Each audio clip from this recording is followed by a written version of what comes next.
Memoria.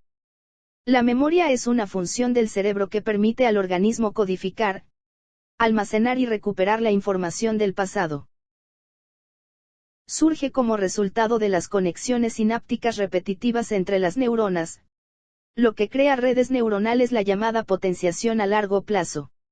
La memoria permite retener experiencias pasadas y, según el alcance temporal, se clasifica convencionalmente en memoria a corto plazo, consecuencia de la simple excitación de la sinapsis para reforzarla o sensibilizarla transitoriamente; memoria a mediano plazo y memoria a largo plazo, consecuencia de un reforzamiento permanente de la sinapsis gracias a la activación de ciertos genes y a la síntesis de las proteínas correspondientes. El hipocampo es una estructura del cerebro relacionada a la memoria y aprendizaje. Un ejemplo que sustenta lo antes mencionado es la enfermedad de Alzheimer, que ataca las neuronas del hipocampo, lo que causa que la persona vaya perdiendo memoria y no recuerde en muchas ocasiones ni a sus familiares. En términos prácticos, la memoria o, mejor, los recuerdos es la expresión de que ha ocurrido un aprendizaje. De ahí que los procesos de memoria y de aprendizaje sean difíciles de estudiar por separado. El estudio de la memoria suele centrarse sobre todo en los homínidos, puesto que estos presentan la estructura cerebral más compleja de la escala evolutiva. No obstante, el estudio de la memoria en otras especies también es importante, no solo para hallar diferencias neuroanatómicas y funcionales, sino también para descubrir semejanzas. Los estudios con animales suelen realizarse también para descubrir la evolución de las capacidades mnésicas y para experimentos donde no es posible, por ética, trabajar con seres humanos. De hecho, los animales con un sistema nervioso simple tienen la capacidad de adquirir conocimiento sobre el mundo y crear recuerdos. Por supuesto, esta capacidad alcanza su máxima expresión en los seres humanos. El cerebro humano de un individuo adulto estándar contiene unos 100,000 millones de neuronas y unos 100 billones de interconexiones sinapsis entre estas. Aunque a ciencia cierta nadie sabe la capacidad de memoria del cerebro, puesto que no se dispone de ningún medio fiable para poder calcularla, las estimaciones varían entre 1 y 10 terabytes. Según Carl Sagan, tenemos la capacidad de almacenar en nuestra mente información equivalente a la de 10 billones de páginas de enciclopedia. No existe un único lugar físico para la memoria en nuestro cerebro. La memoria está diseminada por distintas localizaciones especializadas. Mientras en algunas regiones del córtex temporal están almacenados los recuerdos de nuestra más tierna infancia, el significado de las palabras se guarda en la región central del hemisferio derecho y los datos de aprendizaje en el córtex parieto-temporal. Los lóbulos frontales se dedican a organizar la percepción y el pensamiento. Muchos de nuestros automatismos están almacenados en el cerebelo. Los primeros estudios sobre la memoria comenzaron en el campo de la filosofía, e incluían las técnicas para mejorar la memoria. A finales del siglo XIX y principios del XX, la memoria pasó a ser el paradigma por excelencia de la psicología cognitiva. En las últimas décadas se ha convertido en uno de los principales pilares de una rama de la ciencia conocida como neurociencia cognitiva, un nexo interdisciplinario entre la psicología cognitiva y la neurociencia. Fases de la memoria. En el proceso de almacenamiento de los conocimientos en la memoria es posible diferenciar las siguientes fases: codificación o registro-recepción, procesamiento y combinación de la información recibida, almacenamiento, creación de un registro permanente de la información codificada, recuperación, recordar o recolección, recordar la información almacenada en respuesta a una señal para usarla en un proceso o actividad del proceso de la memoria. Alteraciones cuantitativas. Amnesia. La mala memoria está provocada por factores o deficiencias biológicas ajenas propiamente al funcionamiento normal de la misma. La amnesia es la ausencia de recuerdos de un periodo determinado de la vida. El sujeto suele estar consciente de que son recuerdos que existieron, pero que se han perdido. Pueden ser parciales o totales. Amnesia parcial, afectan los recuerdos de un campo reducido de memoria visual, auditiva o verbal. Puede estar presente en trastornos orgánicos del cerebro, lesiones de la corteza cerebral por traumatismos, deficiencia circulatoria, intoxicaciones o trastornos psicogénicos. Si la amnesia es de etiología orgánica, suele ser definitiva, mientras que la amnesia temporal de etiología psicogénica suele ser transitoria. Amnesia total, es la que se vuelve extensiva a todos los elementos y formas de conocimiento, que corresponde a un lapso determinado de la vida del sujeto. Según la cronología del lapso olvidado, se divide en anterógrada o de fijación, incapacidad de evocar hechos recientes, pero sí logra recuerdos antiguos. Suelen ser transitorias, pero pueden convertirse en definitivas, como ocurre en las demencias. Amnesia retrógrada o de evocación, es la dificultad para evocar el recuerdo de vivencias conservadas del pasado y que en otras oportunidades han podido recuperarse. Amnesia global o retroanterógrada, afecta simultáneamente la fijación de eventos presentes y la evocación de recuerdos pasados. Se observa en los periodos terminales de las demencias. Hipomnesia. Es la disminución de la capacidad de la memoria debido a una dificultad tanto en la fijación como en la evocación. Se observa en personas psiquiátricamente sanas con preocupaciones profundas que acaparan la atención, así como en pacientes con neurosis. Hipermnesia. Es el aumento o hiperactividad de la memoria, frecuente en pacientes maníacos o delirantes, y se presenta también en sujetos con entrenamiento especial de la memoria. Disnesia. Es una alteración cuantitativa que traduce siempre en una disminución de la memoria. Imposibilita evocar un recuerdo en un momento dado y evoca otros en forma borrosa o poco nítida.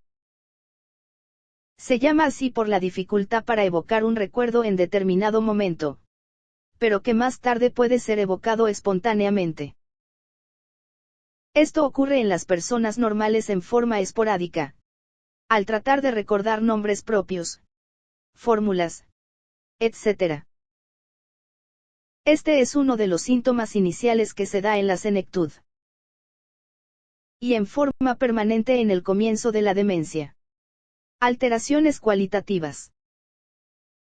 Se han agrupado bajo la denominación de paramnesia, es decir, los falsos reconocimientos o recuerdos inexactos que no se ajustan a la realidad.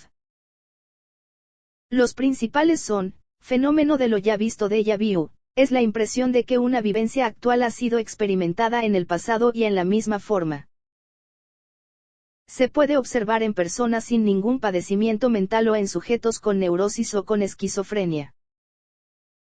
Fenómeno de lo nunca visto jamais vu, sensación de no haber visto o experimentado nunca algo que en la realidad ya se conoce. Ilusión de la memoria, es la evocación deforme de una vivencia, al cual se le agregaron detalles creados por la fantasía. Se observa en personas sin padecimientos mentales y en sujetos con delirios o con esquizofrenia. Mecanismos de olvido. Olvidar es algo normal, incluso necesario, pues nos evita acumular un exceso de datos inútiles. Imagine por un momento que fuese capaz de recordar absolutamente todo lo que ha aprendido y vivido a lo largo de su vida. Por lo tanto, se trata de acordarse de únicamente lo importante. El olvido puede deberse a varias causas: caducidad, los datos almacenados pueden ir diluyéndose con el paso del tiempo. Y esto tiene un sentido en la memoria sensorial, y en los plazos corto y mediano, pues es la manera de que no lleguen a saturarse. No encontramos explicación al hecho de que se olviden cosas que estaban almacenadas en la memoria a largo plazo, pues su capacidad es prácticamente ilimitada. Algunos investigadores afirman que los recuerdos se conservan de por vida, y lo que falla es el modo de acceder a ellos. Es conocido el efecto agenda desde la salida de las agendas electrónicas, hoy reforzado por el efecto Google, que es la tendencia a olvidar información que se puede encontrar en Internet utilizando motores de búsqueda, en lugar de esforzarse en recordarla.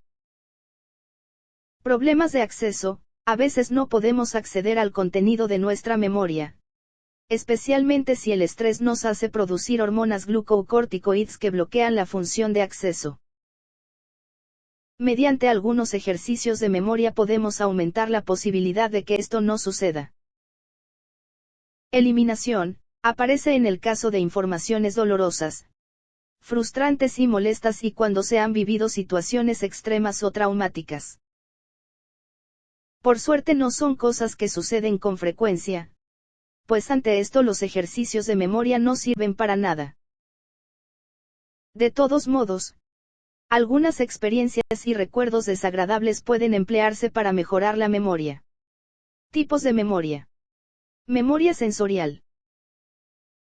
Se denomina memoria sensorial a la habilidad de retener impresiones de información sensorial después de que el estímulo original haya cesado. Hace referencia a objetos detectados por los receptores sensoriales, los cuales son retenidos temporalmente en los registros sensoriales, que a su vez poseen una gran capacidad de almacenamiento de información precategorial, pero que solo son capaces de mantener imágenes precisas de información sensorial por espacio muy limitado. Las dos clases de memoria sensorial que han sido más exploradas son la icónica y la ecoica. Se sigue considerando que la memoria sensorial opera dentro de este espacio de tiempo aproximado por debajo de 1 segundo y ciertamente no por encima de 2, y por lo tanto puede observarse que su vida útil es extremadamente corta. También es caracterizada por estar fuera del control de la conciencia, es decir, ocurre automática y espontáneamente. Aunque retiene información por un corto periodo, no se la debe confundir con la memoria de corta duración, la cual por norma se prolonga 10-15 segundos sin reinicio del material guardado, e igualmente es llamada de este modo para distinguirla de la de larga duración, aquella que puede archivar información durante una vida entera. La memoria sensorial visual es comúnmente referida como memoria icónica. La memoria sensorial auditiva es conocida como memoria ecoica. Memoria icónica se descompone más rápido que la gente común, en personas con enfermedad de Alzheimer. Por lo tanto, las personas que muestran signos de rápida memoria icónica en descomposición pueden ser más propensos a la enfermedad de Alzheimer. Memoria episódica.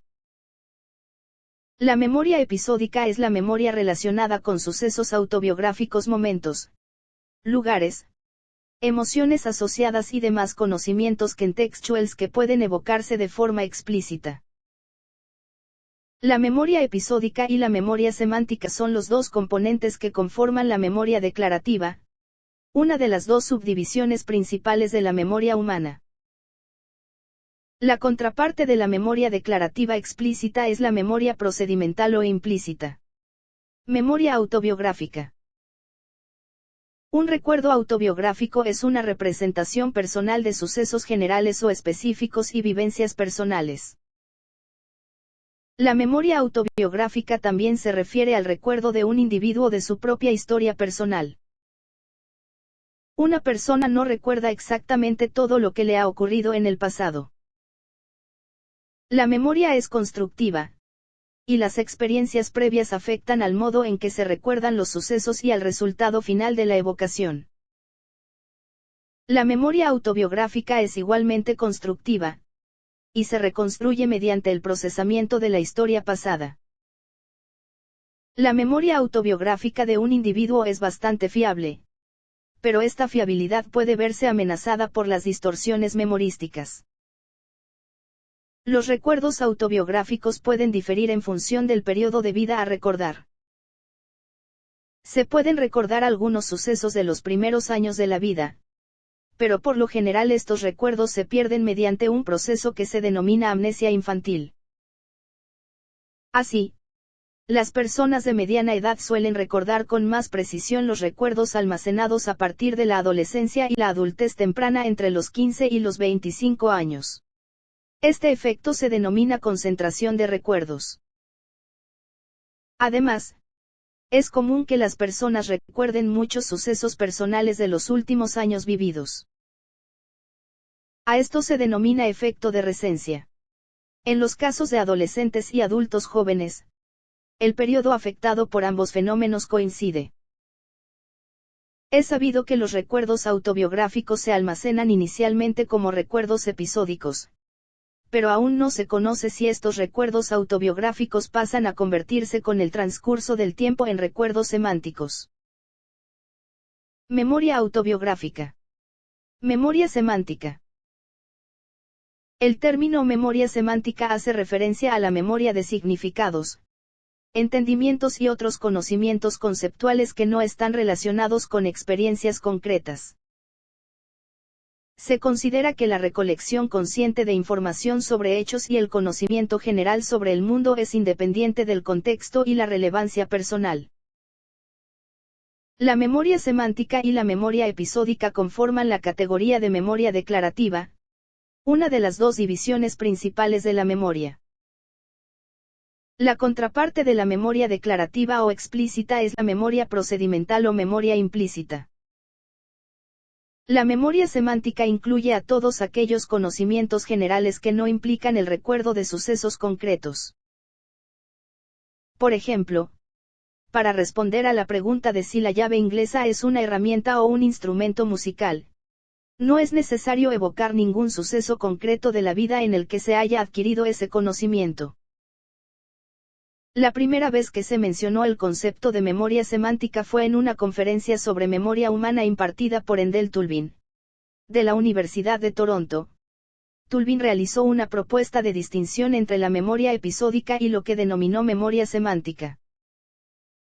Estaba influenciado principalmente por las ideas de Rufus Cheers, que habían realizado una distinción entre dos formas de memoria, a las que denominaron remembranzas, recuerdos y memoria, respectivamente. El concepto remembrance se refería a aquellos recuerdos que contenían las experiencias autobiográficas, mientras que el concepto memoria aludía a los recuerdos que no correspondían a este tipo de vivencias. En este mismo sentido, la memoria semántica hace referencia al conocimiento del mundo circundante. Contiene información genérica que se adquiere más bien a través de varios contextos, y puede ser utilizada en diferentes situaciones. La memoria semántica es la suma de todos los conocimientos adquiridos, ya sean vocabulario, entendimiento o matemáticas, y todos los hechos conocidos. El uso de la memoria semántica difiere considerablemente del que se hace de la memoria episódica, ya que se refiere a hechos y significados generales y compartidos con otros, mientras que la memoria episódica se refiere a experiencias personales concretas y únicas.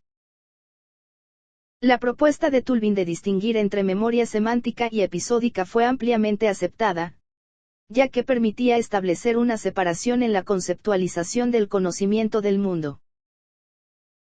Aquí establece que ambos tipos de memoria se diferencian en varios aspectos, entre los que se encuentran, las características de sus operaciones, la clase de información que procesan, y sus aplicaciones al mundo real, así como en el trabajo en el laboratorio.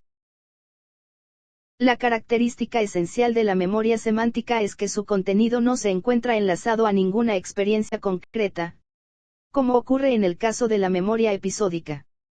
Memoria a corto plazo. La memoria a corto plazo, también conocida como memoria primaria o memoria activa, es la capacidad para mantener en mente de forma activa una pequeña cantidad de información, de forma que se encuentre inmediatamente disponible durante un corto periodo de tiempo. La duración de la memoria de corto plazo está estimada en varios segundos. Y respecto a su capacidad, está comúnmente aceptada la cifra de 7 más menos 2 elementos. Por el contrario, la memoria a largo plazo almacena de forma indefinida una cantidad de información que se supone puede ser ilimitada. La memoria de corto plazo debe distinguirse de la memoria de trabajo, o memoria operativa, que hace referencia a las estructuras y procesos que intervienen en el almacenamiento y manipulación de la información. La memoria a corto plazo como almacén independiente. La idea de una división de la memoria en términos de corto y largo plazo se remonta al siglo XIX. En los años 60 se desarrolló un modelo clásico explicativo del funcionamiento de la memoria que asume que todos los recuerdos pasan del almacén a corto plazo a un almacén a largo plazo tras un breve periodo de tiempo. Uno de los argumentos citados en favor de la existencia separada de un almacén a corto plazo tiene que ver con el fenómeno de la amnesia anterógrada. Esto es, la incapacidad de aprender nuevos hechos o episodios concretos. Los afectados por este tipo de amnesia conservan intacta la capacidad para retener pequeñas cantidades de información durante breves periodos de tiempo, pero tienen serias dificultades para formar recuerdos a largo plazo. Estos datos han sido interpretados como una prueba de la existencia de un almacén de memoria a corto plazo que no se ve afectado por la amnesia. Otra evidencia emana de los estudios que demuestran que algunas manipulaciones experimentales pueden afectar al rendimiento memorístico. Otro tipo de manipulaciones experimentales, como, por ejemplo, utilizar palabras semánticamente relacionadas, afecta únicamente al recuerdo de las primeras palabras de la lista, pero no al de las últimas. Estos resultados demuestran que existen determinados factores que afectan a la memoria a corto plazo, distracciones o repeticiones, y otros que afectan a la memoria a largo plazo. Esto indicaría que ambos tipos de memoria son independientes y responden a mecanismos distintos. Sin embargo, no todos los estudios concuerdan en señalar esta independencia entre tipos de memoria. Algunos autores proponen un modelo unitario para todas las escalas temporales, desde milisegundos hasta años. Los apoyos en favor de esta teoría provienen del hecho de que resulta difícil trazar límites claramente definidos y precisos entre la memoria a corto plazo y la memoria a largo plazo. Chunk. El chunking de chunk o fragmento de información es el proceso a través del cual se puede expandir la capacidad de la memoria de corto plazo para poder retener en ella un mayor número de elementos. Es el modo en que una persona organiza el material en grupos significativos. Aunque el individuo medio solo es capaz de retener alrededor de 4 o 5 elementos diferentes en la MCP, el chunking o agrupación significativa puede incrementar esta capacidad de forma notable. Por ejemplo, a la hora de recordar un número de teléfono, se pueden agrupar los dígitos en 3 grupos. Esta técnica mnemotécnica hace que resulte más sencillo recordar el número de teléfono que si se intentara recordar la serie de 9 números independientes. La práctica y el uso de la información existente en la memoria a largo plazo puede llevar a mejoras en la capacidad de organizar la información de forma significativa en chunks. En una sesión de prueba, un corredor estadounidense fue capaz de recordar una serie de 79 dígitos tras escucharlos una sola vez, al agruparlos significativamente como resultados de tiempo de carreras. Por ejemplo, si los primeros números eran 1548, el corredor recordaba 1 minuto, 548 milésimas. Memoria a largo plazo.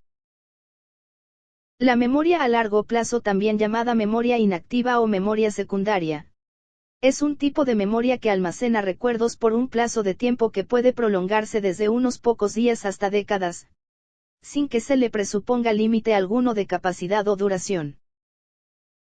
Se diferencia estructural y funcionalmente de la memoria a corto plazo y de la memoria de trabajo, que cumple la función de almacenar algunos elementos durante un espacio de tiempo breve. Biológicamente, la memoria a corto plazo consiste en una potenciación temporal de las conexiones neuronales que puede llegar a convertirse en memoria a largo plazo mediante un proceso de repetición y asociación significativa. Los mecanismos biológicos subyacentes a la memoria a largo plazo no están determinados, pero el proceso de potenciación a largo plazo, que conlleva un cambio físico en la estructura de las conexiones neuronales, ha sido propuesto como el mecanismo que con mayor probabilidad cumple la función de trasladar los recuerdos temporales al almacén de recuerdos a largo plazo. Debido al hecho de que los recuerdos almacenados en la memoria de largo plazo son susceptibles de desvanecerse dentro del proceso natural del olvido, el mantenimiento de los recuerdos durante un periodo de tiempo prolongado depende del grado de profundidad con que se haya procesado la información, así como de las repetidas recuperaciones que se hagan periódicamente de los contenidos almacenados. Estas recuperaciones individuales pueden tener lugar en intervalos crecientes, de acuerdo con el principio de repetición espaciada. Esto puede suceder de forma natural, o mediante las evocaciones deliberadas también conocidas como recapitulaciones, dependiendo a menudo de la importancia percibida del material a recordar. Codificación de la información. La memoria a largo plazo almacena la información a través de una codificación semántica, según las investigaciones llevadas a cabo por Alan Baddeley. Algunas teorías consideran al sueño como un factor de gran importancia en la consolidación y organización de los recuerdos a largo plazo. Clasificación y subtipos de memoria de largo plazo. El cerebro humano no almacena los recuerdos en una única estructura. Por el contrario, los diferentes tipos de memoria se almacenan en regiones cerebrales diferenciadas. La memoria de largo plazo suele dividirse en dos grandes subtipos, la memoria declarativa explícita y la memoria procedimental o implícita. La memoria explícita / memoria declarativa tiene que ver con todos aquellos recuerdos que se encuentran conscientemente disponibles. Las estructuras cerebrales que participan en su codificación son el hipocampo, la corteza entorrinal y la corteza peririnal, pero el almacenamiento de la información tiene lugar en otros lugares. La localización precisa de este almacén es desconocida, pero la mayoría de los estudios al respecto han propuesto a la corteza temporal como la ubicación más probable. La memoria declarativa, a su vez, se divide en memoria episódica, se refiere a los recuerdos relacionados con sucesos específicos vividos.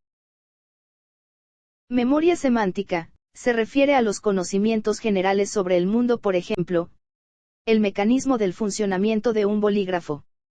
La memoria implícita / memoria procedimental se refiere a la habilidad para realizar movimientos o utilizar objetos. Por ejemplo, montar en bicicleta o utilizar un bolígrafo. Este tipo de información se codifica probablemente en el cerebelo y el cuerpo estriado. Asimismo, existen otros tipos de categorización y subdivisiones de los tipos de memoria que han resultado de interés para la investigación científica, como, por ejemplo, la diferenciación entre memoria retrospectiva y memoria prospectiva. Otro tipo de memoria que se ha descrito es la memoria emocional, relacionada con los eventos o sucesos que provocan una emoción particularmente fuerte. Los recuerdos emocionales están disponibles de forma consciente, pero elicitan una poderosa respuesta fisiológica inconsciente. A este tipo de recuerdos corresponde una ruta fisiológica única que incluye conexiones desde la amígdala cerebral hasta la corteza prefrontal, así como un número mucho más reducido de conexiones en el sentido opuesto. Memoria declarativa. La memoria declarativa en ocasiones, y de una forma más general, conocida como memoria explícita, es uno de los dos tipos de memoria a largo plazo en los seres humanos. Hace referencia a todos aquellos recuerdos que pueden ser evocados de forma consciente, como hechos o eventos específicos. Su contraparte se conoce como memoria no declarativa o memoria procedimental, y engloba todos los recuerdos inconscientes, como determinadas habilidades o destrezas, por ejemplo, la habilidad necesaria para montar en bicicleta. La memoria declarativa puede dividirse en dos categorías: memoria episódica, que almacena las experiencias personales específicas, y la memoria semántica, que almacena información sobre hechos. Existen dos tipos de memoria declarativa. La memoria semántica almacena todos aquellos conocimientos sobre hechos generales que son independientes de la experiencia personal. Algunos ejemplos serían los diversos tipos de comidas, las capitales de los países o los conocimientos léxicos vocabulario. La memoria episódica almacena los recuerdos referidos a eventos específicos de la vida personal, como asistir a una determinada reunión, o un viaje realizado durante las vacaciones. La evocación de estos recuerdos puede entenderse como una forma de revivir mentalmente eventos pasados. Generalmente se considera a la memoria episódica como el sistema que sustenta a la memoria semántica. Gracias a los recientes avances en las tecnologías de neuroimagen, se ha desarrollado una gran cantidad de estudios que relacionan a la memoria declarativa con determinadas áreas cerebrales específicas. A pesar de estos avances en el terreno de la psicología cognitiva, aún queda mucho por descubrirse en lo que respecta a los mecanismos operativos de la memoria declarativa. Aún no está claro si la memoria declarativa está mediatizada por algún tipo particular de sistema de memoria, o si podría clasificarse con más exactitud como un tipo de conocimiento. Memoria genética. La memoria genética o atávica es un concepto que describe una variedad de procesos en biología y psicología por la cual el material genético confiere una memoria de la historia de un individuo o una especie. Puede referirse al código genético del ADN, cambios epigenéticos del material genético, la herencia de instintos, o la memoria racial en psicología. En biología, la memoria está presente si el estado de un sistema biológico depende de su historia pasada además de las condiciones actuales.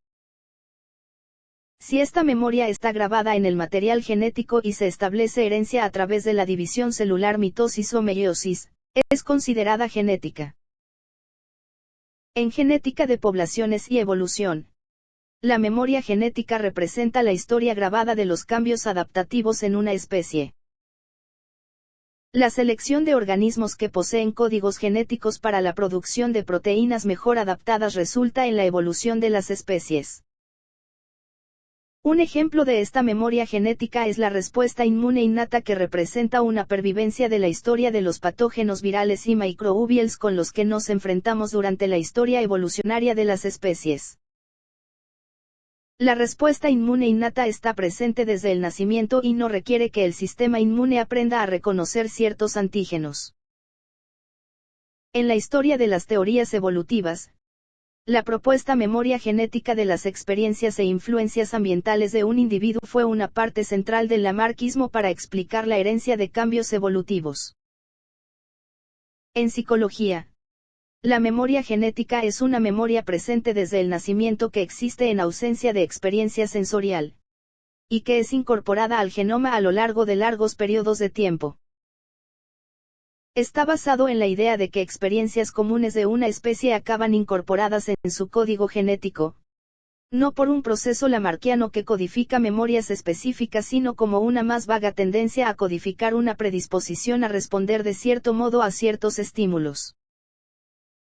Esta teoría es invocada para explicar la memoria racial postulada por Carl Jung, y diferenciada de la memoria cultural, que consiste en la retención de hábitos, costumbres, mitos y artefactos por los grupos sociales. Esta última sería posterior a la memoria genética en la evolución de la especie humana, apareciendo solamente tras el desarrollo del lenguaje, y por tanto de la posibilidad de la transmisión de las experiencias. Los 7 pecados de la memoria. Por omisión, paso del tiempo, distracción, despistes que, según el autor, son responsabilidad de más bien la falta de atención. Bloqueo, lo tengo en la punta de la lengua. Por comisión, atribución errónea, atribuir un recuerdo a una fuente errónea. Por ejemplo, atribuirnos ideas que en realidad no son nuestras. Sugestionabilidad, los recuerdos se ven intuidos por agentes externos. Por ejemplo, no nos acordamos bien de lo que sucedió un día cualquiera. pero a medida que un amigo te lo cuenta, lo recuerdas como tal, aunque haya datos falsos.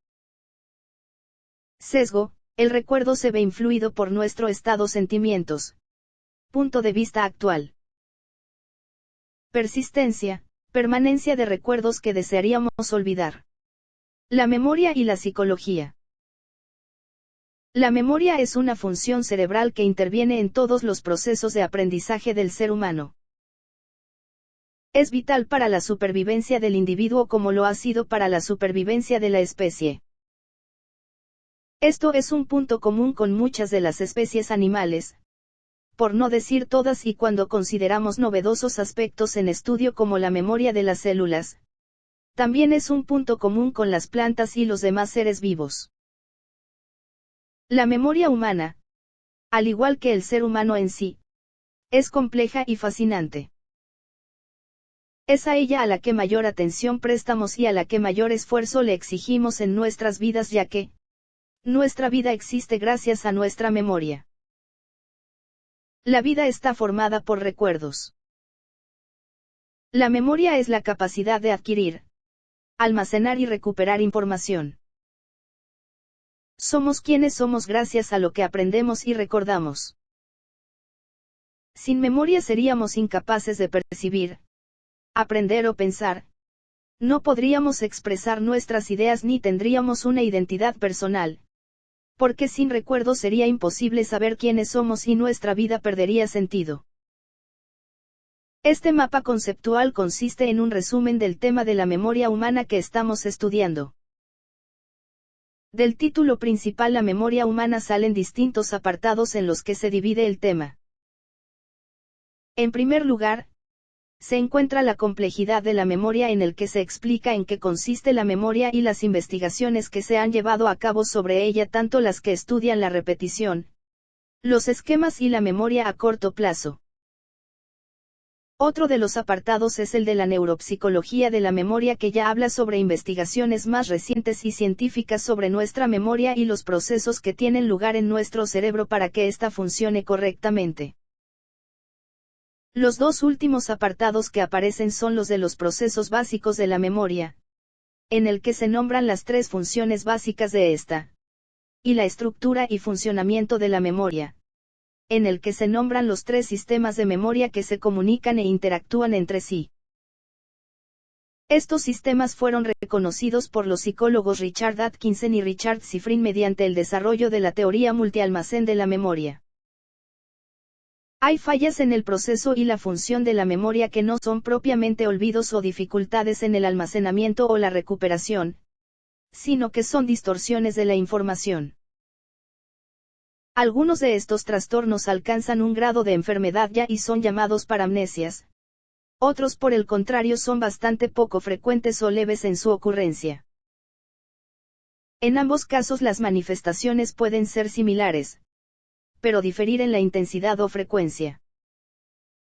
Entre las anomalías más frecuentes encontramos: tu cara me parece conocida, que nos ocurre cuando encontramos una persona a la que conocemos o creemos conocer, pero nos es imposible identificar o determinar con quién tiene tal parecido.